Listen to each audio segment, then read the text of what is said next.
You've lived through seasons of joy and storms of pain. You've seen the world change, people change, and more importantly, you've seen yourself evolve. You've had moments where you gave too much, stayed too long, forgave when you shouldn't have, or doubted yourself when you knew better. But here's the beautiful truth. You learned. You didn't just survive, you gained insight. And that insight is gold.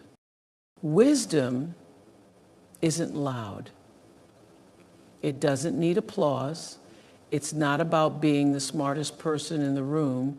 It's about knowing when to speak and when to stay silent. It's about recognizing patterns, trusting your gut, and not needing validation for every choice you make.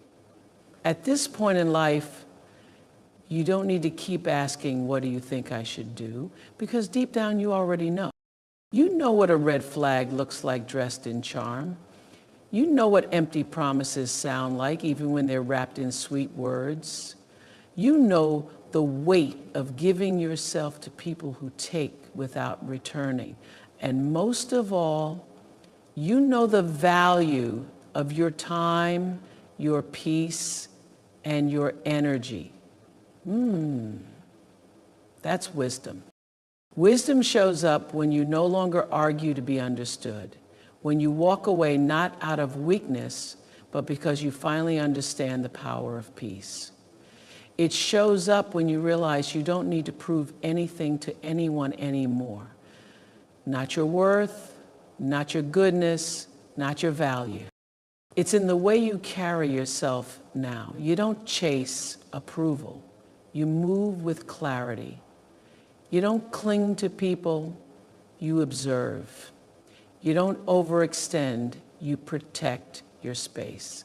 That is wisdom, earned from years of trusting the wrong people, saying yes when your heart whispered no, and finally realizing that you are the author of your own life story. And don't underestimate how deeply your wisdom can serve you in this season. It can protect you from manipulation. It can save you from draining relationships. It can steer you toward healing and away from cycles that once broke you. It can remind you that no one, not even family, has the right to rob you of your inner calm. There is nothing naive about you anymore. You see through the smiles, through the excuses, through the performance. You've learned not to ignore your inner knowing. When something feels off, it is. When your spirit withdraws, listen. When your heart grows quiet around certain people, that's wisdom nudging you to pay attention. And the beauty of it all, you didn't just wake up wise, you earned it. Through tears, through silence, through countless lessons that you didn't even know were shaping you. You've become a woman who thinks deeply, sees clearly, and chooses differently now, not because life has been easy, but because you've learned how to see through the noise. Your wisdom is your armor, your compass, your inner guide. Trust it, because it hasn't failed you. It's been waiting for you to finally depend on it. There comes a point in your life when you stop chasing noise and start craving quiet. Not just quiet in your environment, but quiet in your spirit. That quiet, that stillness, that unshakable calm, that's peace. And at this stage in your life, peace is not optional. It's not a luxury. It's a necessity. It's your medicine, your shield, your sanctuary. Peace isn't just the absence of chaos, it's the presence of clarity. It's that deep breath in the morning before the world wakes up. It's knowing you don't have to respond to every opinion, attend every argument, or react to every bit of drama that knocks at your door. When you've reached a place in your life where your soul is tired of surviving storms, peace becomes your priority, and anything that costs it becomes too expensive. You've earned the right to not explain yourself. You've earned the right to sit in silence without being questioned. You've earned the right to protect your energy like it's gold, because it is. Not everyone deserves access to you. Not every phone call needs to be answered. Not every invitation deserves your presence. Protecting your peace means becoming intentional with who and what you allow near you. You know what disturbs your peace. It's the conversations that leave you drained, the relationships that constantly make you feel not enough, the environments that trigger your anxiety or awaken your past traumas. It's the habits that keep you in cycles of stress and guilt. And now you know that no one is worth your sanity, not even the ones you love. Peace isn't loud. It doesn't demand attention. It's gentle. It's the soft no that you don't need to explain. It's the ability to walk away before something damages your spirit. It's removing yourself from spaces where you are constantly defending your worth. Peace teaches you to let go, to forgive from a distance, and to release the need to be understood. Because peace doesn't argue, it accepts. There's something sacred about choosing peace over proving a point, about being able to sit with yourself and feel calm, not chaos. You're no longer rushing to fix things you didn't break. You're no longer carrying guilt for choosing yourself. You understand now that your nervous system deserves rest. Your mind deserves quiet, and your heart deserves softness. People will call it selfish when you prioritize your peace. Let them. That's just noise. You don't owe anyone your peace in exchange for being liked. The moment you stop sacrificing your well-being for the comfort of others is the moment you begin truly living. Peace doesn't require permission. It requires boundaries. It requires awareness. It requires strength. And when you find it, when you sit in a space where nothing is missing, no one is draining, and your soul feels light, you'll know peace isn't just something you need to protect. It's something you must depend on. Because peace isn't passive. Peace is power. There is a quiet strength in knowing where every dollar of yours is going. A quiet confidence in no longer being confused, surprised, or blindsided by your finances. At this stage in life, you don't need more things, you need more clarity. Financial clarity is not about being rich. It's about being in control. It's about understanding what you have, what you need, and what you no longer have to tolerate financially. It is a form of self-respect. You've spent years giving to children, to spouses, to friends in need. You've prioritized others' needs, made sacrifices, and maybe even stayed silent while others made decisions that affected your financial well-being. But now, this is your moment to reclaim that power. No more living in confusion. No more hoping someone else is handling it. No more trusting blindly. Because the truth is, depending on others to manage your money is not security, it's risk. Financial clarity means knowing what's coming in and what's going out.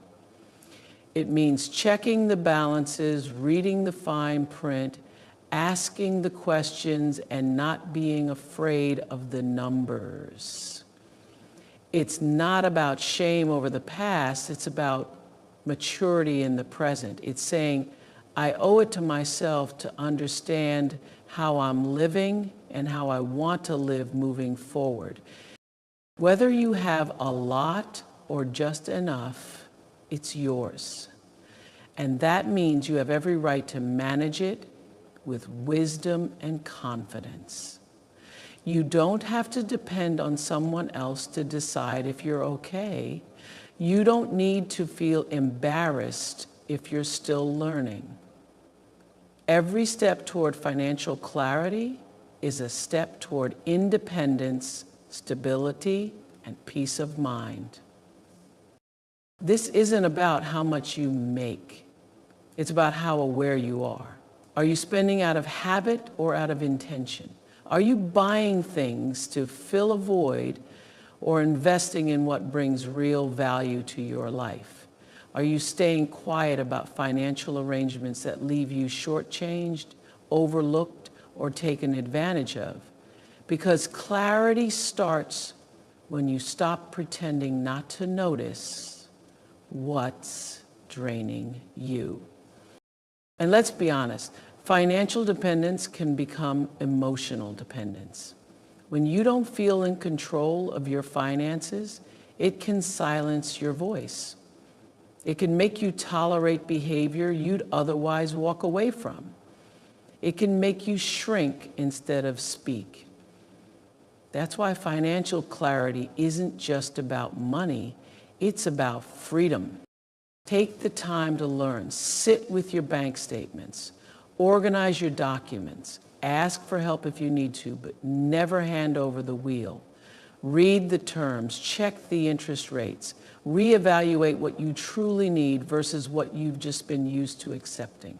Because you are not too old to get clear, you are not too late to take control, and you are never too powerless to make better financial choices today than you did yesterday. Your money should support your values. It should reflect the life you actually want to live, not the life others expect from you. Maybe that means downsizing. Maybe that means setting limits with family. Maybe it means finally saying, no, I can't help this time without guilt. Clarity gives you the courage to do that, to prioritize your needs without apology, to make financial decisions from a place of purpose, not pressure. And when you begin to look at your finances not with fear, but with focus, you realize something shifts inside you. You stop hiding. You stop hoping someone else will fix it. You stop feeling helpless, because with clarity comes confidence. And with confidence comes the ability to stand on your own, even if no one else is standing with you. Your health is your foundation. It's the quiet force behind everything you do, everything you enjoy, and everything you still dream of becoming. At this stage in life, your health is not something to ignore or postpone. It becomes your most sacred asset. You don't need to impress anyone with how you look, but you owe it to yourself to feel strong, steady, and supported from the inside out.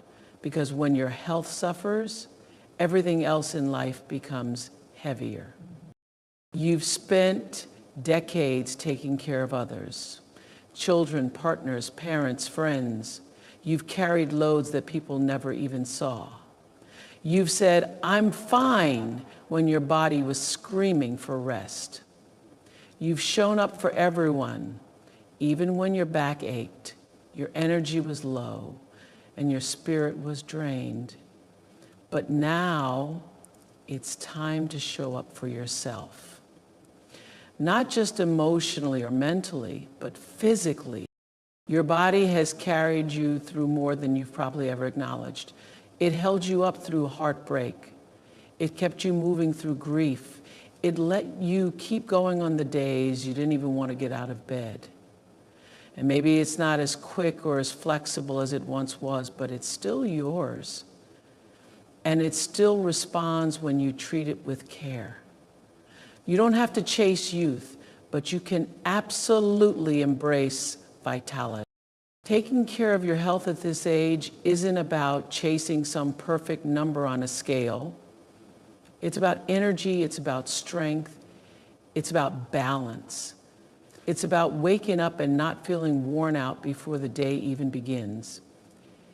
It's in the small choices, stretching in the morning, staying hydrated, eating food that fuels rather than depletes you. It's knowing that a short walk can clear your mind, that rest is not laziness, that your sleep, your breath, your movement, they are medicine. It's also about paying attention, listening to your body, not brushing off symptoms, not avoiding the doctor out of fear, not accepting discomfort as your new normal. You don't have to suffer in silence. You don't have to be the strong one all the time. Ask the questions, make the appointments, follow through, because there is strength in taking action, there is power in prevention, and there is freedom in knowing you're doing everything within your control to care for the one body you've been given. Health isn't just physical either, it's mental, it's emotional. Your mind needs care just as much as your joints and your heart. Release the shame of rest. Detach from environments that drain your spirit. Allow yourself moments of stillness. It's not weakness to take time for your wellness, it's wisdom. Because the world will take everything you offer it, and it will not stop to ask if you're okay. That's your job now, to check in with yourself, to notice what hurts, what helps, what heals. You also don't need anyone's permission to start over. You can start eating better today. You can move more today. You can begin again, not because something is wrong with you, but because you've finally made yourself a priority, and there's nothing selfish about that. You've given so much of yourself away. Now is the time to give something back to your body, back to your health, back to your own healing process. You are not too old to get stronger. You are not too late to feel better. You are not too far gone to come back home to yourself. Your health is not a number, it's not an image, it's not a comparison. It's your freedom, your autonomy, your quiet confidence, and every single thing you want to experience from here on out. Joy, travel, independence, purpose, depends on how you take care of your body today. You don't need to be perfect. You don't need to change everything overnight, but you do need to be aware. You do need to be consistent, and you do need to make yourself worth the effort every single day. Because nobody else can move your body. Nobody else can breathe for you. Nobody else can feel what you feel. Your health is your responsibility, and it deserves your full attention. There is a profound shift that happens when you stop looking at people to give your life meaning and start looking inward for a deeper purpose. At some point, you realize the love you gave, the roles you played, the support you offered, they were never meant to define your entire existence. You were not just put on this earth to be someone's mother, wife, sister, caretaker, or friend. Those parts of you are beautiful, but they are not all of you. People change, people leave, people disappoint. And if your sense of identity, joy, or direction is tied up entirely in someone else's presence or validation, then every time they walk away, you crumble a little more. But purpose is steady, it's yours. It's what wakes you up in the morning when no one calls. It's what moves you forward when life feels quiet and the house feels empty. It's what reminds you that you still matter, even when the roles you used to hold no longer define your daily life. Purpose doesn't have to be grand. It doesn't have to be a business or a title or a spotlight. Sometimes purpose is found in tending your garden, in mentoring someone younger, in writing your story, in creating beauty out of your own healing.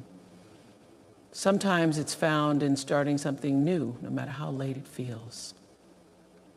Purpose can shift and evolve, but it must always come from within. When you rely on people to give you direction, you end up waiting. But when you rely on purpose, you move. Having a purpose gives you a reason to keep going even when the applause stops, even when the phone goes quiet, even when everyone seems too busy for you. Purpose is not about being needed by others. It's about being deeply connected to something that makes you feel alive. It's knowing that even if no one sees what you're doing, even if no one claps, you still show up because it feeds your soul. So many people spend their whole lives trying to stay relevant to people who've already moved on. They exhaust themselves trying to hold relationships together, trying to please everyone, trying to make others happy, just to feel like they have a place. But the truth is, when you have purpose, you don't need to chase belonging. Purpose creates belonging within yourself. It anchors you. You don't have to start a movement or change the world to live with purpose. You just need to do something that matters to you, something that brings you peace, that lights up your eyes, that reminds you of your own worth without anyone else having to say it. And when you start walking in purpose, people will notice, not because you're loud, but because you're fulfilled. Purpose makes your days meaningful. It gives your life a rhythm that no one else can disrupt. It helps you see beyond disappointments, beyond rejection, beyond the roles that no longer serve you. It keeps you focused on what really matters, not the opinions, not the gossip, not the things you can't control, but the calling within your own soul that whispers, you still have something to give. And when you begin to follow that whisper, when you tune into what brings you peace, when you prioritize what feels true to your spirit, something powerful begins to happen. You stop waiting. You stop seeking permission. You stop looking for your worth in the eyes of others. And instead, you create it, live it, and carry it everywhere you go. Because people are unpredictable, circumstances change. But a woman rooted in purpose becomes unshakable. She walks into a room not looking for attention, but carrying a presence. She's not empty, waiting to be filled. She's full and giving from the overflow. Not because she depends on anyone, but because she depends on her purpose to carry her through every season. There comes a moment in life, especially after 60, when you realize that you no longer have the energy to carry what isn't yours. You don't have the time to explain yourself to people committed to misunderstanding you. You don't have the desire to keep making everyone else comfortable while you suffer in silence. That's when you begin to understand the true power of boundaries. Boundaries are not walls to keep people out. They're bridges to protect your peace, your time, your emotional well-being. They are not about rejection. They are about respect. And if you've spent most of your life saying yes when you meant no, apologizing for simply having needs, or bending yourself just to keep the peace, then this season is your time to unlearn all of that. Because the more you grow, the more you realize boundaries aren't cruel. They're necessary. You don't owe access to everyone. You don't owe explanations for the space you take. You don't owe responses to people who keep crossing lines. You don't have to keep showing up for people who make you feel invisible, guilty, or small. Boundaries are how you stop abandoning yourself just to keep others from feeling uncomfortable. And when you've lived long enough, you understand that not everyone deserves a front row seat to your life. You've earned the right to protect your energy. You've earned the right to not answer the phone when it drains you, to say no without guilt, to leave the room when the conversation turns toxic. You've earned the right to choose peace over pleasing.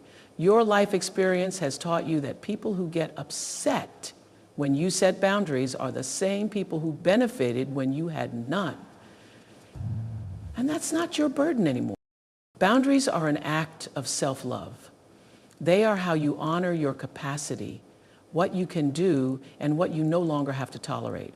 Whether it's a friend who only calls when they need something, family members who guilt trip you, or even your own inner critic that says you're being too much. Your boundaries are how you finally stand up and say, I matter too. It's not your job to shrink so others can feel big. It's not your job to explain why you need rest, space, distance, or silence. You don't need to defend your choices to people who never ask how you feel. Setting boundaries is not about being hard, it's about being clear. And clarity saves you from exhaustion, from bitterness, from the silent suffering of always being the one who bends. You are not here to be everyone's emotional caretaker. You are not here to fix, to rescue, to constantly pour from your own cup while yours sits empty. When you set a boundary, you're not closing your heart. You're simply saying, I refuse to abandon myself any longer. That is not selfish. That is survival. That is wisdom. It takes courage to say, I'm not available for that anymore. To detach from roles and routines that no longer serve you. To walk away from conversations that go nowhere. To let people misunderstand you rather than keep explaining. But when you begin to live with boundaries, you begin to live in alignment with your truth. You stop asking for permission to honor your need. You stop tolerating behavior that insults your soul. And it doesn't have to be dramatic. You don't have to make announcements. Quiet boundaries are powerful too. Not answering every call, not engaging in gossip, not participating in dysfunction, just quietly choosing what honors your spirit and letting everything else go. Because boundaries don't always need to be loud, they just need to be firm. You've already spent enough of your life trying to keep people happy. Now it's time to keep yourself whole. And the most radical thing you can do for your health, your joy, and your longevity is to say, I get to decide who has access to me. Not based on guilt, not based on obligation, but based on how it aligns with your peace, your purpose, and your well-being.